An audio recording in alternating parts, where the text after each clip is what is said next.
न्यायों की पुस्तक 4 अध्याय शुरू के 2 वचन। जब यहूद मर गया तब इजरायलियों ने फिर यहोवा की दृष्टि में बुरा किया, इसलिए यहोवा ने उनको हासोर में विराजने वाले कनान के राजा याबीन के अधीन कर दिया। 3 वचन। तब इजरायलियों ने यहोवा की दुहाई दी, क्योंकि सिसरा के पास लोहे के 900 रथ थे और वह इजरायलियों पर 20 वर्ष तक बड़ा अंधेर करता रहा। पहले वचन में क्या लिखा है? यहूद के मरने के बाद इजरायलियों ने फिर यहोवा की दृष्टि में बुरा काम किया। 3 अध्याय 12वें वचन में फिर से वे बुरा काम किए। इन बातों को सावधानी से मन में रखिए। फिर बुरा काम करना, फिर से पाप में काम करना, इस तरह आप में से कितनों के जीवन में है? एक बार सोचिए। जीवन थोड़ा स्थिर होने की देरी है, फिर से बुरा काम करते हैं। सब कुछ अच्छा होने भर की देरी है, आप फिर से पाप करते हैं। परमेश्वर आप पर तरस खाने भर की देरी है, आप और अधिक पाप करते हैं। है क्या कोई हमारे बीच बार बार पाप करने वाले और पाप को दोहराते जाने वाले?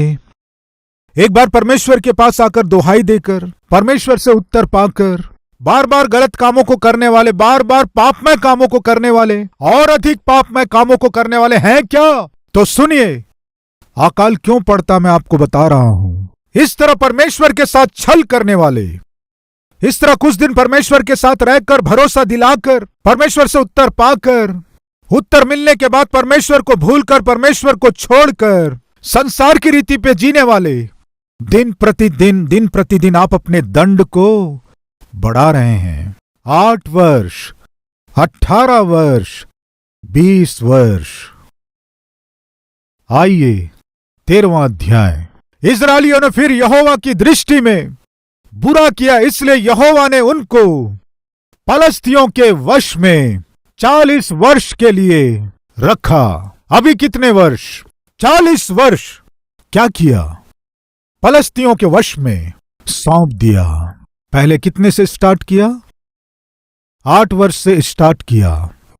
जब वे आज्ञा नहीं माने, दंड को 18 वर्ष बढ़ा दिया। फिर भी जब आज्ञा नहीं माने, दंड को 20 वर्ष बढ़ा दिया। फिर भी आज्ञा नहीं मानने से 40 वर्ष। 40 वर्ष जो है सामान्यतः परिपूर्णता को दिखाता है। प्रिय, अभी इजरायली लोग 40 वर्ष पलस्तियों के वश में गुलाम होकर जिए। इस तरह दंड पाने के बावजूद भी उनके अंदर कोई बदलाव नहीं आया। प्रिय, पता नहीं क्यों कुछ लोग, परमेश्वर उन्हें कितना भी दंड दे, उनमें बदलाव नहीं आता है। कितना भी सजा दे, बदलाव नहीं आता है। और उनके जीवन में निराशा और असफलता पीछा करता रहता है।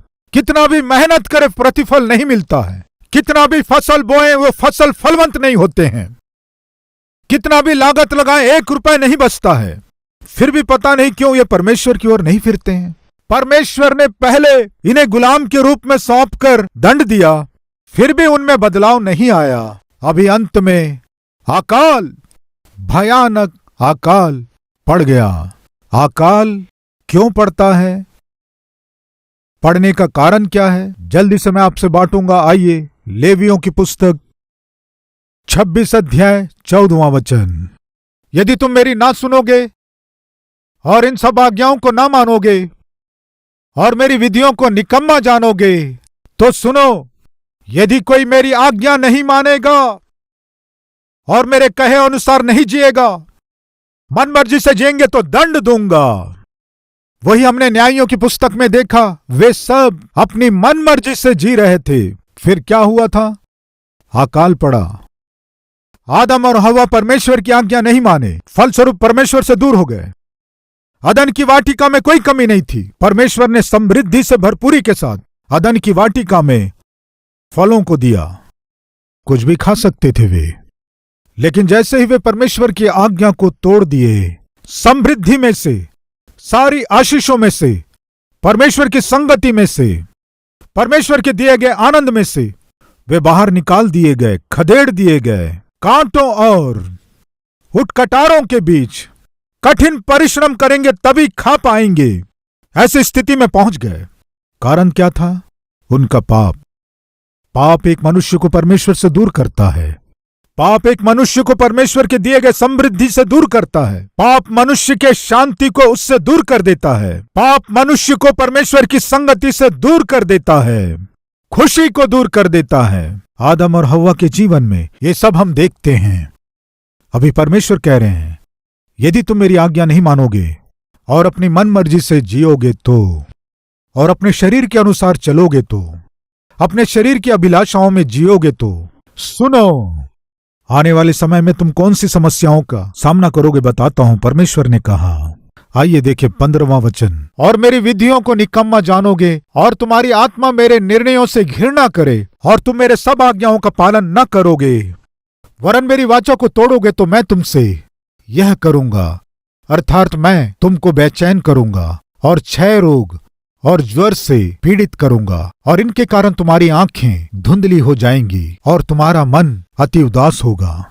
प्रिय, बाइबल बताती है पाप की मजदूरी मृत्यु है, और मृत्यु के पहले मृत्यु का सूचक रोग है।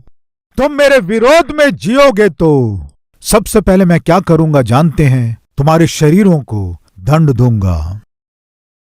रोगों से तुम्हारे शरीरों को मैं पीड़ित करूंगा। कम से कम इस तरह तुम अपने जीवनों को सुधार लोगे, शायद पश्चाताप करोगे, गलती को जान लोगे। परमेश्वर कह रहे हैं, तुम्हें ऐसे भयानक रोग से पीड़ित करूंगा। दूसरा, और तुम्हारा बीज बोना व्यर्थ होगा, क्योंकि तुम्हारे शत्रु उसकी उपज खा लेंगे। परिश्रम करोगे तुम, बीज बोगे तुम, फसल होने के बाद उस उपज को तुम अपने घर नहीं ले जा पाओगे, लेकिन तुम्हारे शत्रु आकर पूरा ले जाएंगे। जिसने कर्ज दिया वो आकर सब ले जाएगा। मेहनत से नौकरी करते हो, वेतन हाथ में मिलता है, जो उधार दिया वो आकर ले जाता है। प्रियो, मेरा एक मित्र था, पूरे महीने मेहनत करता था। पिछले समय उसके किए गए कर्ज के कारण, पिछले समय किए गए गलत कामों के कारण पूरे महीने परिश्रम करने से 18,000 रुपए मिलते थे। वेतन मिलने भर की देरी है प्रियो। शाम तक आकर गेट के पास खड़े हो जाते थे। जो उधार दिए वे गेट के पास खड़े रहते थे। पूरे महीने परिश्रम करके उन 18,000 रुपयों को ले जाकर उसे दे देता था। इस तरह कई वर्षों तक उसकी मेहनत से कमाई गई सारी कमाई पिछले समय के किए गए गलतियों के कारण, उधार के कारण देना पड़ता था। अपने दुख को मुझसे बांटता था। पूरे महीने परिश्रम करता हूं, स्वास्थ्य खराब रहने पर भी परिश्रम करता हूं। कारण जानते मेरे लिए नहीं, फिर किसके लिए? मेरे किए गए गलतियों के कारण, मेरे किए गए उधार के कारण गेट के पास ताक में बैठे रहते हैं। 18,000 ले जाते हैं। मेरी पत्नी मेहनत से काम कर रही है। मेरी पत्नी 9 महीने के गर्भ से होने पर भी उसे बस में यात्रा करते हुए काम में जाना पड़ता है। कारण जानते हैं? वो परिश्रम करने से ही घर चलेगा, रोटी खा पाएंगे। प्रियो, पिछले समय उसके किए गलती के कारण, उधार के कारण मुसीबतें उठा रहे हैं, बहुत कष्ट उठा रहे हैं। कष्ट उठाने पर भी अनुभव नहीं कर पा रहे हैं, ऐसी स्थिति थी। उसके बाद, और मैं भी तुम्हारे विरुद्ध हो जाऊंगा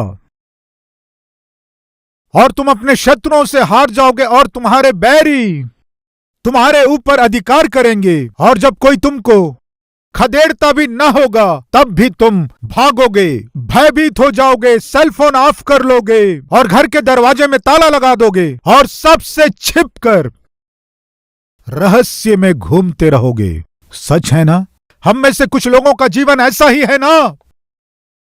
कारण जानते हैं? आपके किए गए गलती के कारण आपके ऊपर पड़ा दंड आज आपको एक स्थान में शांतिपूर्वक रहने नहीं दे रहा है, सोने नहीं दे रहा है, सुकून से रहने नहीं दे रहा है। उतना ही नहीं, 18वां वचन, और यदि तुम इन बातों के उपरांत भी मेरी ना सुनो तो मैं तुम्हारे पापों के कारण तुम्हें 7 गुणी ताड़ना और दूंगा, और मैं तुम्हारे घमंड के बल को तोड़ डालूंगा और तुम्हारे लिए आकाश को मानो लोहे का और भूमि को मानो पीतल की बना दूंगा।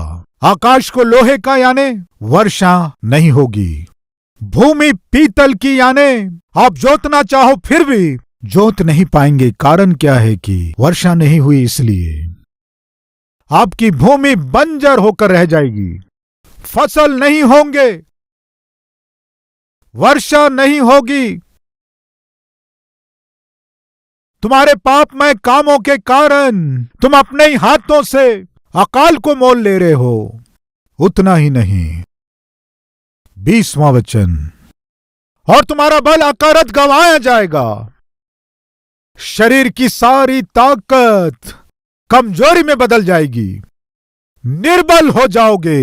प्रियो, कुछ लोग आकर कहते हैं भाई मैं ताकतवर दिखाई दे रहा हूं लेकिन मेरे हाथों में ताकत नहीं है, पैरों में ताकत नहीं है ब्रदर, शरीर में बल नहीं है ब्रदर, कोई काम नहीं कर पा रहा हूं, खड़े नहीं हो पाता हूं, बैठ नहीं पाता हूं, चल नहीं पाता हूं, काम नहीं कर पाता हूं, शरीर में, हाथों में, पांव में बल नहीं है। परमेश्वर कह रहे हैं तुम्हारे गलतियों के कारण जब मेरे दंड देने का समय आएगा तुम्हारे शरीर का बल घट जाएगा, निर्बलता तुम पर छा जाएगी। उतना ही नहीं, तुम्हारी भूमि अपनी उपज ना उपजाएगी और मैदान के वृक्ष अपने फल ना देंगे। यदि तुम मेरे विरुद्ध चलते ही रहो और मेरा कहना न मानो तो मैं तुम्हारे पापों के अनुसार तुम्हारे ऊपर और 7 गुना संकट डालूंगा और मैं तुम्हारे बीच वन पशु भेजूंगा जो तुमको निर्वंश करेंगे और तुम्हारे घरेलू पशुओं को नष्ट कर डालेंगे और तुम्हारी गिनती घटाएंगे, जिससे तुम्हारी सड़कें सूनी पड़ जाएंगी। फिर यदि तुम इन बातों पर भी मेरी ताड़ना से न सुधरो और मेरे विरुद्ध चलते ही रहो, इस पर भी यदि तुम नहीं सुधरोगे तो परमेश्वर कह रहे हैं तो मैं भी तुम्हारे विरुद्ध चलूंगा और तुम्हारे पापों के कारण मैं आप ही तुमको 7 गुना मारूंगा और मैं तुम पर एक ऐसी तलवार चलवाऊंगा जो वाचा तोड़ने का पूरा पूरा पलटा लेगी। और जब तुम अपने नगरों में जा जाकर इकट्ठे होगे तब मैं तुम्हारे बीच मरी फैलाऊंगा और तुम अपने शत्रुओं के वश में सौंप दिए जाओगे। जब मैं तुम्हारे लिए अन्न के आधार को दूर कर डालूंगा तब 10 स्त्रियां तुम्हारी रोटी एक ही तंदूर में पकाकर तौल तौल कर बांटेंगी और तुम खाकर भी तृप्त न होंगे। अकाल क्यों पड़ता है? जब मनुष्य अपने मन मर्जी से जीना शुरू करता है अकाल पड़ता है। वह अकाल कितने रूप में पड़ता है और कितने तरह से पड़ता है विस्तार से परमेश्वर बताए हैं। इस लिस्ट में से किस समस्या में से, किस रोग में से, किस दुख में से आप गुजर रहे हैं आप अच्छे से जानते हैं। अकाल पड़ने का समय था न्यायियों का शासन काल। अकाल पड़ने का कारण था जिसको जो ठीक जान पड़ता था वही वो करता था। और अकाल जिस परिवार पर पड़ा, एलीमेलेक और उसका पूरा परिवार, केवल उनका ही परिवार नहीं, वहां रहने वाले सारे परिवार अकाल से बहुत ही संकट उठाए। आज इन बातों को सुनने वाले भाई और बहन, अगर आपके जीवन में आप अकाल से होकर गुजर रहे हैं तो उसके कारण को जानकर, कारण को पहचानकर पश्चाताप करने से अच्छा है। परमेश्वर कह रहे हैं मैं इतना अधिक तुम्हें ताड़ना देने पर भी तुम यदि सुधरोगे नहीं तो सुनो, 7 गुना दंड मैं तुम्हारे ऊपर भेजने वाला हूं। अभी के दंड को ही सह नहीं पा रहे हो, अभी के कष्ट को ही सह नहीं पा रहे हो, अभी के दुख को ही सह नहीं पा रहे हो, अभी के बीमारी को सह नहीं पा रहे हो, तो फिर परमेश्वर कह रहे हैं सही कर लो, पूरे मन से पश्चाताप करो, अपने गलती को मान लो। बाइबल में न्यायियों की पुस्तक में हमने देखा वे यहोवा को दुहाई दिए, पिता हम गलत किए हैं, हमने पाप किया है, ये कहकर जब वे यहोवा को दुहाई दिए, परमेश्वर उनकी दुहाई को सुनकर उन्हें शांति प्रदान किए। 18 वर्ष दंड देने पर भी, 20 वर्ष दंड देने पर भी जैसे ही वे दुहाई दिए परमेश्वर तरस खाए। जब वे गिड़गिड़ाने लगे तब परमेश्वर ने उन्हें क्षमा किए। परमेश्वर आज आपको भी क्षमा करने के लिए तैयार हैं, दुहाई देने के लिए, क्या आप तैयार हैं? आइए प्रार्थना करें।